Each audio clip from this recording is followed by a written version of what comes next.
Hello दोस्तों, मैं नेहा हाजिर हूँ एक नई कहानी के साथ। 4 आने का हिसाब। बहुत समय पहले की बात है। चंदनपुर का राजा बड़ा प्रतापी था। दूर दूर तक उसकी समृद्धि की चर्चाएं होती थी। उसके महल में हर एक सुख सुविधा की वस्तु उपलब्ध थी, पर फिर भी अंदर से उसका मन अशांत रहता था। उसने कई ज्योतिषियों और पंडितों से इसका कारण जानना चाहा। बहुत से विद्वानों से मिला।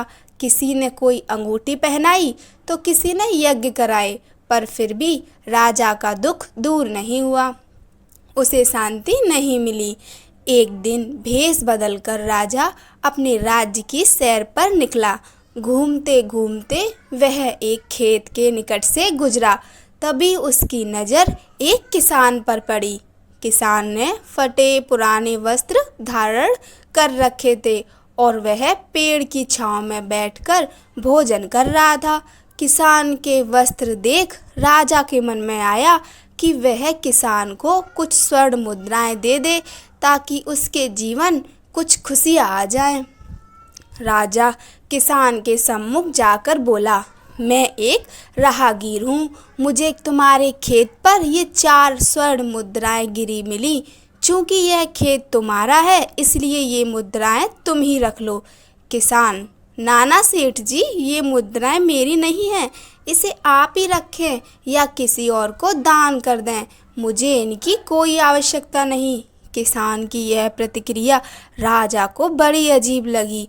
वह बोला, धन की आवश्यकता किसे नहीं होती। भला आप लक्ष्मी को ना कैसे कर सकते हैं। सेठ जी, मैं रोज 4 आने कमा लेता हूँ और उतने में ही प्रसन्न रहता हूँ। किसान बोला, क्या आप सिर्फ 4 आने की कमाई करते हैं और उतने में ही प्रसन्न रहते हैं? यह कैसे संभव है? राजा अचरज से पूछा। सेठ जी, किसान बोला, प्रसन्नता इस बात पर निर्भर नहीं करती कि आप कितना कमाते हैं या आपके पास कितना धन है। प्रसन्नता उस धन के प्रयोग पर निर्भर करती है। तो तुम इन 4 आने का क्या क्या कर लेते हो? राजा ने उपहास के लहजे में प्रश्न किया। किसान भी बेकार की बहस में नहीं पड़ना चाहता था। उसने आगे बढ़ते हुए उत्तर दिया, इन 4 आनों में से एक मैं कुएं में डाल देता हूँ, दूसरे से कर्ज चुका देता हूँ, तीसरा मैं उधार दे देता हूँ और चौथा मिट्टी में गाड़ देता हूँ। राजा सोचने लगा। उसे यह उत्तर समझ नहीं आया।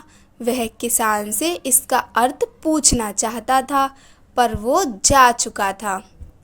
राजा ने अगले दिन ही सभा बुलाई और पूरे दरबार में कल की घटना कह सुनाई और सबसे किसान के उस कथन का अर्थ पूछा। दरबारियों ने अपने अपने तर्क पेश किए, पर कोई भी राजा को संतुष्ट नहीं कर पाया। अंत में किसान को ही दरबार में बुलाने का निर्णय लिया गया। बहुत खोजबीन के बाद किसान मिला और उसे कल की सभा में प्रस्तुत होने का निर्देश दिया गया। राजा ने किसान को उस दिन अपने भेष बदलकर भ्रमण करने के बारे में बताया और सम्मान पूर्वक दरबार में बैठाया। मैं तुम्हारे उत्तर से प्रभावित हूँ और तुम्हारे 4 आने का हिसाब जानना चाहता हूँ। बताओ, तुम अपने कमाए 4 आने किस तरह खर्च करते हो, जो तुम इतना प्रसन्न और संतुष्ट रह पाते हो?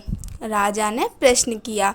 किसान बोला, हुजूर, जैसा कि मैंने बताया था, मैं 1 आना कुएं में डाल देता हूँ, यानी अपने परिवार के भरण पोषण में लगा देता हूँ। दूसरे से मैं कर्ज चुकाता हूँ, यानी इसे मैं अपने वृद्ध माँ बाप की सेवा में लगा देता हूँ। तीसरा, मैं उधार दे देता हूँ, यानी अपने बच्चों की शिक्षा दीक्षा में लगा देता हूँ। और चौथा, मैं मिट्टी में गाड़ देता हूँ, यानी मैं 1 पैसे की बचत कर लेता हूँ, ताकि समय आने पर मुझे किसी से मांगना ना पड़े और मैं इसे धार्मिक, सामाजिक या अन्य आवश्यक कार्यों में लगा सकूं। राजा को अब किसान की बात समझ आ चुकी थी। राजा की समस्या का समाधान हो चुका था। वह जान चुका था कि यदि उसे प्रसन्न एवं संतुष्ट रहना है तो उसे भी अपने अर्जित किए धन का सही सही उपयोग करना होगा। कहानी अच्छी लगी हो तो लाइक कीजिए, चैनल को सब्सक्राइब कीजिए। धन्यवाद। जय श्री राम।